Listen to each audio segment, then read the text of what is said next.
Hey folks, Real Honesty with Joe Ritlin. I'm Joe Ritlin, and this is the third part of my top 40 least favorite wrestlers series. Pretty much I'm just basically cranking these out, and I hope you guys enjoy these because I don't have a lot of free time. So thanks for watching, and thanks for enjoying. Now we move on we're past number 28. So we move on to number 27 through whatever. And honestly, I mean, this list is going to be divisive anyway. I mean, I might as well not hold off on it. Number 27 is Roman Reigns. And here's why Roman Reigns is number 27. I've called him the Samoan Lex Luger. Somebody who came from football who was given a spot right off the bat. And I'm not talking about his time in developmental. Okay, because in developmental, everybody has a time where they're up on the card, down on the card, up on the card, down on the card. You learn your craft, you learn your kind of stuff like this. I'm talking about his stuff from the main roster debut all the way to now. Being in 3 straight WrestleMania main events, which is ridiculous. And I'm not saying like, oh, Hogan wasn't in 3 straight WrestleMania main events, because I know he was. He was in 3. He was actually if you count it, he was actually in 4 at one point. He was not in a WrestleMania main event at Mania 4. He was actually all the way till Mania... Well, actually, no. Now that I think about it, Mania 10 was the first Mania that he wasn't part of. He main evented 8 of the first 9. But anyway, Roman, in this day and age, with all the extra pay-per-views and all the stuff, I just want to see somebody who actually is interesting. I don't find Roman Reigns interesting. The last time I found Roman Reigns interesting was TLC 2015 and the night after. TLC 2015, when he beat the shit out of the League of Nations, that kind of stuff, and just went nuts with a steel chair. That is exactly how you book Roman Reigns. And then they screwed that up. That was their one chance to fix him. And they didn't. And sorry, but it's like him beating Undertaker. Look, I know it was Undertaker's choice, and that's fine. I'm not going to knock Undertaker for it, but it was a limp match. It wasn't very interesting, and Reigns beating him, okay, cool. Now you're going to try to build a storyline again with him and Lesnar for Mania 34. I mean, this isn't hating on Reigns the person. I feel bad that he lost his brother. He's a family man. He raises his kid right. I mean, actually, I think now somebody told me I think his wife and him have twins now. So it's 3 kids. I'm not saying the guy doesn't work hard.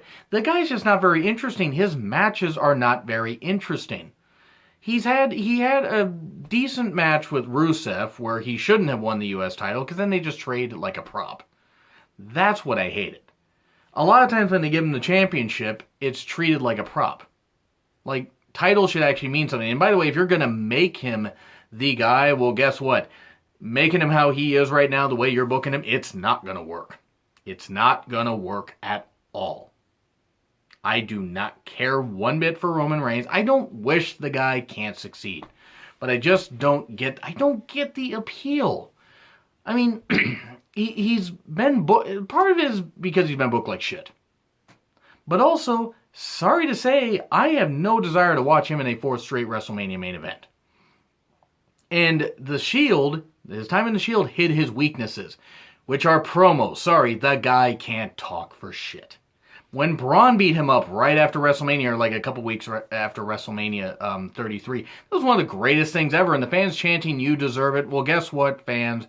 Roman Reigns fans, he did deserve it. To be written off TV. Did he deserve to actually get injured? No. So when the same Roman Reigns fans were saying, about Braun Strowman, oh, you deserve it, it's karma. Reigns had a storyline injury, though, and was written off TV for a little bit, and then didn't sell his injuries for shit at Payback because... Oh no, make Roman look strong, damn it. And he lost to Braun, which actually was good. And then unfortunately Braun got injured. Is Reigns the worst guy in the world? Is he the worst worker in the world? No. Are there way worse? Yes, but I still see him as a Samoan Lex Luger. He's not interesting. I just don't find Reigns interesting at all. It's like he's like channel changing heat. The only reason I don't change the channel is on the off chance they show somebody beating him up. But anytime he's on TV, foregone conclusion, he's going to win. And unfortunately, he's going to beat Lesnar at Mania 34, and it's going to be crap. And I'm not even the biggest Lesnar fan. But Reigns just bores me. He just bores me to tears. I don't like him. His character. I'm not saying the guy himself. And they tried to show him, like on Twitter recently, being, like calling people dumb marks and this kind of stuff and insulting fans. And I'm sure fans have insulted him plenty. You want to turn him heel, you better turn him heel, but don't insult the rest of the fan base that you have left in your dwindling fan base because Reigns is part of the problem. Yeah, booking is part of the problem, but guess what? Reigns isn't interesting enough to carry the company. Is he selling the merch? Great. Okay, cool. You guys charge way more for merch than you did years ago. So being the top seller in merch probably means that, he just sells a few more t-shirts, and I'm sure he does. And there are women and children that like him. If they find him inspiring, that's great. I have never found Reigns interesting enough to say, yeah, that's going to be the guy. Unfortunately, he's going to be, despite all evidence to the contrary that he shouldn't be. But Reigns is not interesting. He's just fucking not. And yeah, it seems like with this rant, he should be higher on the list, but no. Because Reigns has actually turned in some good performances in the ring. AJ Styles, and a few other. Not that match with Taker. I mean, and part of that could be Taker's age. But also Reigns only works good with guys that can bump for him like crazy. But is Reigns a horrible worker? No. Reigns is lower on the list because he still has time to rise up on this list. I could always revisit this list at some point. And maybe just make it a top 20. But Roman Reigns basically taking up a good chunk of this video right here because I don't see it. I do not understand why people like him. It's fine if people do. That's cool. I just don't. And I never will. Number 26, Goldberg. This refers a lot to Goldberg's most recent run where he was 50 years old and trying to show that he still had it. And yeah, I know he did it for his wife and kid, especially his kid. And that's good. If his kid was inspired to go on and do some great things, that's great. That's great, and I hope he does. Goldberg's a good family man, works hard, and works with good charities like helping, with special needs kids and animals, and he's a very good humanitarian. And he did good things in WCW, but the guy couldn't work a long match at all. I mean, DDP had to drag him to like a 10-minute match at Halloween Havoc. Goldberg just couldn't work a long match. And then when he came back, I mean, his total ring time for like any match he had at Survivor Series, the Rumble, and Mania was in Fastlane. Let no one forget the Fastlane match. That embarrassment, because Kevin Owens should have retained, even though we knew he wasn't going to. It was, 10 minutes? Less than 10 minutes? I mean, he couldn't fucking work anymore. But let's make him this attraction and do this. It was embarrassing. It was embarrassing watching it because it shit all over so many young talents. I mean, yeah, him squashing Lesnar at Survivor Series for a one-off and this kind of stuff would have been fine. And maybe you want to build to a match at Mania where Lesnar beats him, fine. But you didn't need to do it for the goddamn title. You're telling me that you couldn't have had Owens versus Jericho for the title. And this is not hammering on Goldberg, because Goldberg was just doing what he was told. But it was ridiculous. Ridiculous, and Goldberg, for all his intensity, and he had the intensity, and he had the look, and he was built properly in WCW. But then they didn't know where to go with it after he got beaten. And WWE didn't know what to do with him the first time. Had a mini streak and then lost Triple H to the Elimination Chamber, which shouldn't have happened, and thus continued Triple H's reign of terror in 2003, 2004. And it was another reason why Triple H was on, in the second video that I did on this series. But Goldberg just, he had his intensity. He had his spot, but he got overexposed. He got overexposed even in his most recent run. His promos weren't great. His promos were a little better. That's because Heyman was working with him. But the reason Goldberg ranks just a little bit above Roman Reigns is because at least Reigns, when asked, can put out a good match. He really needs the right guy with him. Like, probably his matches with AJ Styles would be his best matches. I will not say that his match with Seth Rollins at Money in the Bank 2016 was actually pretty good. In part because Rollins just bumped like crazy. But yeah, Goldberg's just on here because Can you name 5 Goldberg matches where he did the best work? I sure can't. His match at Halloween Havoc 98 with DDP was good. Yeah, his match with Hogan. In July of 1998. But seriously, name other ones. Name other ones where it actually went on a decent amount of time and wasn't over in like 3 goddamn minutes. Because the guy got blown up like crazy because the guy didn't know how to work. Seriously, it's like, name one. I can't name it. So anyway, that's finishing off that. So now we're done with 20. Now we're done with 27, and we're done with 26, and we're going on 25. And this is going to be a quick one because it's Shirai from Impact Wrestling. The guy's not good.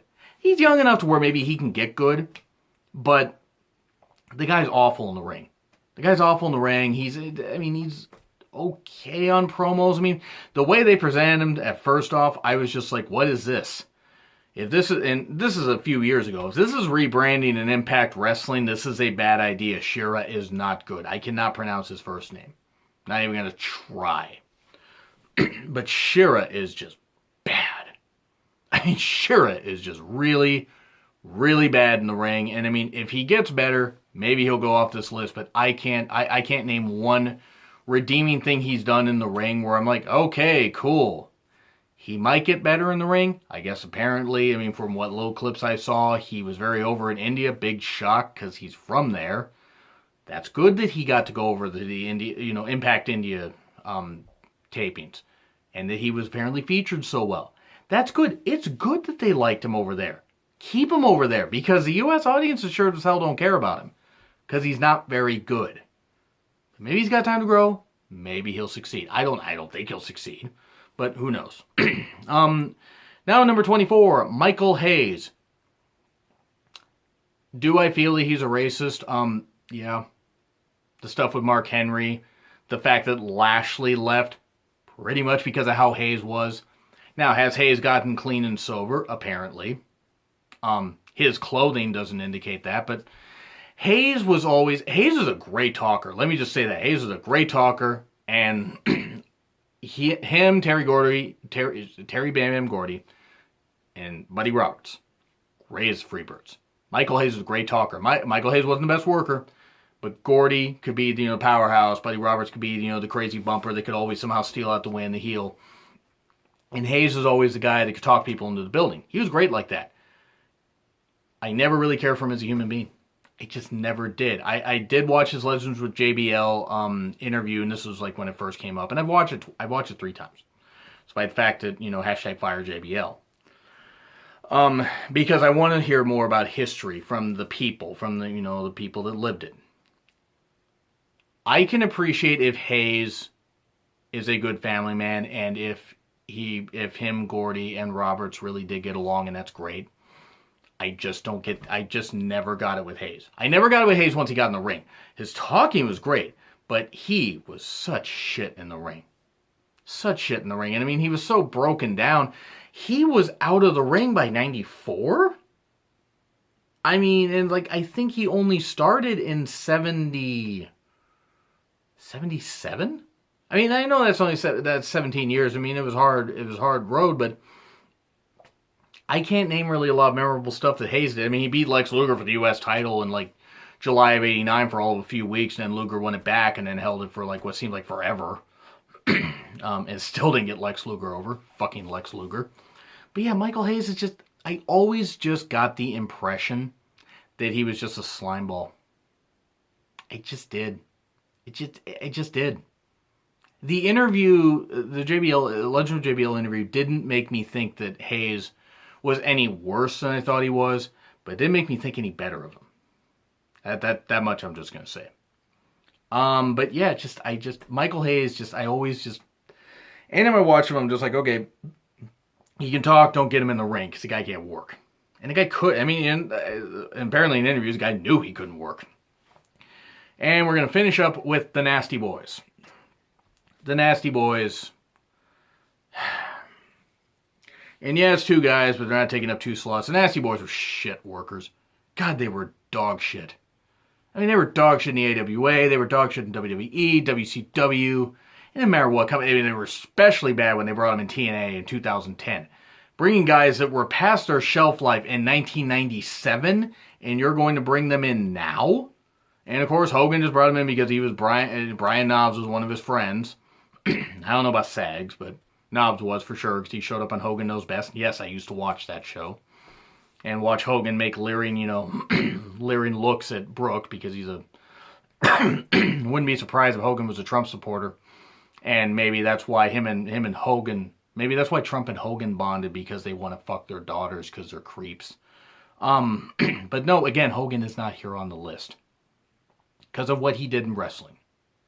But the Nasty Boys are on here because I can't name one. I can't name one good match that they had where it didn't involve like tables and chairs and chains and all this stuff and going and being street fights, because they couldn't work. They couldn't work. I mean, matches they had Cactus Jack and Max Payne at Spring Stampede 94. I think. It was a Chicago street fight. That wasn't bad, but there wasn't anything they could do. There was a dog collar match they have with Public Enemy. And then, of course, Brian Knobbs went out and did his own, hardcore thing for a few years. It's just the Nasty Boys. Anytime I watch them, I'm just like, oh boy, the Nasty Boys. God, and they are nasty, and they're ugly, and they're shit workers, and why the hell were they on screen for so damn long? I mean, they just couldn't fucking work. They could not goddamn work for the life of them. They just could. I mean, I hope both are still alive. I don't actually know. But yeah, just Nasty Boys are one of my least favorite tag teams ever, just because of how shit they were in the ring. I mean, I'm watching them and I'm just like, why in the world are they here? Why were they given so many chances? Probably because, again, Brian Knobbs was Hogan's friend. Anyway, well, Hogan's friend. But anyway, that's where I'm going to leave this list off. So do you agree? Do you disagree? Like, share, comment, subscribe. My Twitter link is in the description. It's been Real Honesty with John Ritlin. I'm John Ritlin. I will see you soon.